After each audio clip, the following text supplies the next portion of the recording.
Hello again, YouTube, and welcome. I am Mr. Witty, and I've been bringing you non-stop VR action since the inception of this channel back in early December 2020. I truly hope you've enjoyed it and consider joining the quickly growing community on the channel by subscribing and even joining the Discord, where we have tons of fun as well as host things such as the current giveaway of this Oculus Quest 2 facial interface. So check the description for those details. Moving on, today we are going to be going over everything about wood within a township tale, as well as throw a little pro carpentry tip out there just for you. While it might seem straightforward, like many things in this title, even something as simple as wood can have a bit more complexity to it when diving deeper.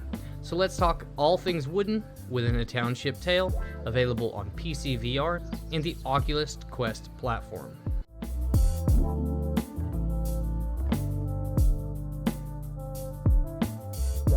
So for starters, I'm going to go ahead and hope that you've already by now figured out how to forge an axe, but at minimum you should understand how to put together a makeshift axe. If you are not aware of how to forge things like that, make sure to check out my Township Tale Guide series, which I've made quite a bit of content in for you to get the grasp of the game a bit better. I also showed you in this recent upload where all of the shrines are located, so don't hesitate to check that out. Once you have your axe, you're ready to start. But first, let's talk about choppable trees versus unchoppable trees. That's right, not every tree you see within the game can be chopped down. Choppable trees can be found within the wooded valley, the cliffs, and in select places within mountain paths.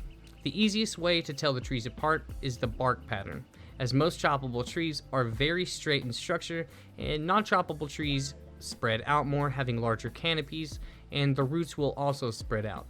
Now that we've gotten down which trees we can cut down, let's take a look at what we get when doing so.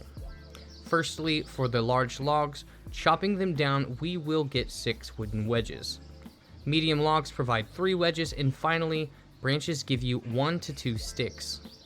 Keeping in mind, you can also chop your sticks into arrow shafts. When you go cut down the tree, you'll also want to make sure to get both sides with your axe in order to get it to fall, as well as get it to break down into logs once you have fallen it. Once we have our logs, of course, we need to do something with them. For your basic wood, the most common use is definitely going to be fuel, whether that be for simple campfires to cook on or forge in the blacksmith. It's handy, so definitely keep a little on hand for when it is needed.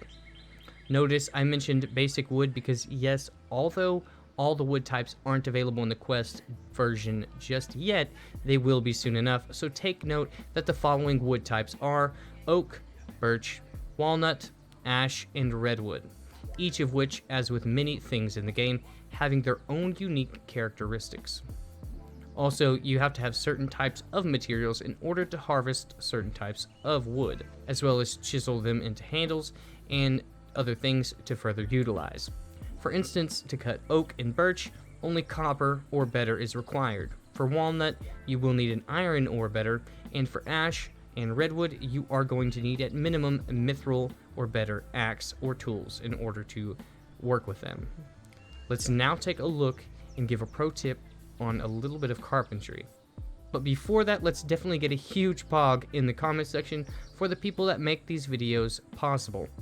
The supporters of the channel that dedicate their hard-earned cheddar every month to keep this channel pushing on.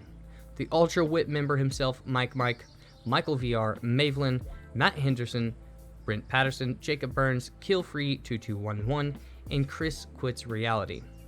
And the newest member, thank you for joining, Chris Malmberg. All of you are true blessings, and I cannot thank you enough. Once you have obtained the wood that you need, we can now conduct some carpentry. Now, I won't go into too much detail here on the basics, as again, we have covered them in the previous episodes. So check those out, because we are going to touch on an advanced tip that everyone should know, in my opinion.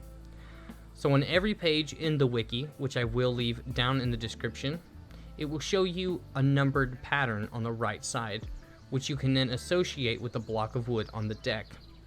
Each number actually corresponds with a particular piece of wood within that whole chunk, as shown in this diagram. This, of course, means that, yes, you don't even have to have the recipes in order to chisel out something to craft. There are plenty within the community that know how to do this, and it is a really amazing thing to just see. Although, keep in mind, as we mentioned earlier, that the tougher material you are trying to work with, the tougher the tool you will need in order to work it out. Now, let's break down the differences in the types of woods, as these are the characteristics. Starting with oak, which we can see has the least amount of durability, yet a decent amount of weight to it, making it really not that great overall. Birch, however, although not extremely durable, has the least amount of weight without being the least durable. Add that in with its really neat look, and it's definitely something I use quite a bit of for handles and definitely some bow setups, because the drawback is super quick on these things. But being so light, it definitely cannot fling heavy arrows out, so match it up with some birch arrows for the best performance. Onto walnut, looking pretty nice actually, and having 3 in durability, it is a decent choice if you do like it, but do take into account its weight. It is definitely going to be a little bit more noticeable. Ash is a very solid wood that not only has really cool tone to it, but a great durability. This is also the heaviest wood though, so finally closing it out with the overall best wood, simply because it has that durability to match the ash wood, but at the same time has the low weight. So it really is just overall clutch and an amazing thing to just make about all of your stuff out of. But keep in mind, you are going to be looking in the forest or mining forest for these. That is redwood, so always keep a lookout for that. It is the best in the game, by far. Let me know what you think about the forest coming to Quest in the comments, and what you might like to see next. So make sure to like the video if you did not already, to help the channel keep growing, and subscribe to keep up with all of the content. As always, God bless, and we will see you on the next one.